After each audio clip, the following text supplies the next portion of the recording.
Каждый раз, когда мы приезжаем к семьям, я вижу их глаза, их радость, их надежду.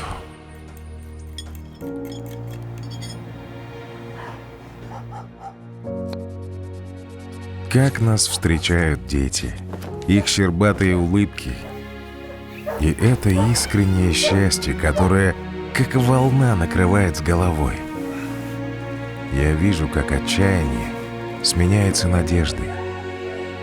Словно солнце, наконец, выходит из-за черной тучи.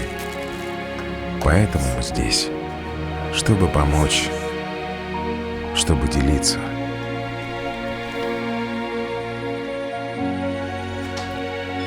Благотворительный фонд «Халык». Ель Тереге, Елбасы.